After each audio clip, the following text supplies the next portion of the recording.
কেঁচো ভার্মি উৎপাদন করতে গেলে গাভী পালনের বিকল্প নাই। গাভী পালন ছাড়া কেঁচো ভার্মি উৎপাদন করা সম্ভব নয়।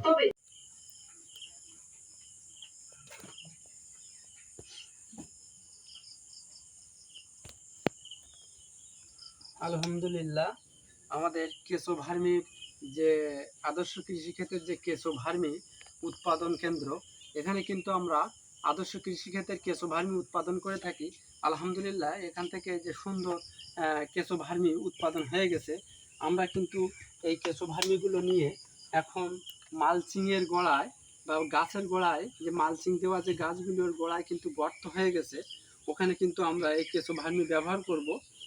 প্রোডাকশানে পানি সেভ করবে, প্লাস ওখানে দেখা গেছে যে গাছের গোড়ায় যে ভার্মির প্রয়োজন সেটুকু ওখানতে ধুয়ে ধুয়ে গাছের তলায় চলে যাবে।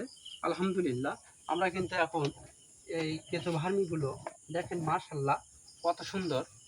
এখন কিন্তু এই কেঁচো ভার্মিগুলো আমরা সংগ্রহ করছি, আমরা খেতে নিয়ে যাব।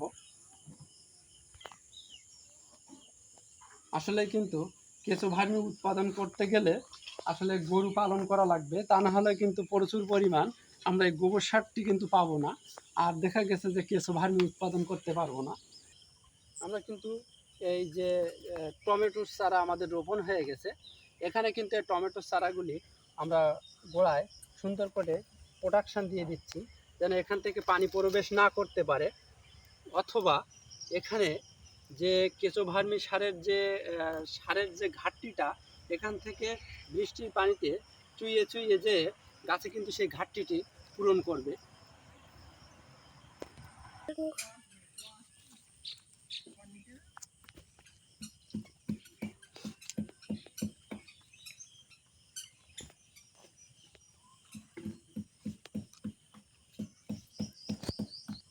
আমরা কিন্তু আজ কিন্তু এই যে কেঁচো ভার্মি দিয়ে 5000 গাছের গোড়া বন্দি করে দিছি, যে সুন্দর করে যেন এখানে পানি প্রবেশ করতে না পারে, এবং শুধু তাই নয়, এখানে যেন পানি ভিতরে যে গাছের গোড়াটি ছত্রাকে আক্রান্ত করে দেবে সেটি আমরা বন্ধ করে দিছি।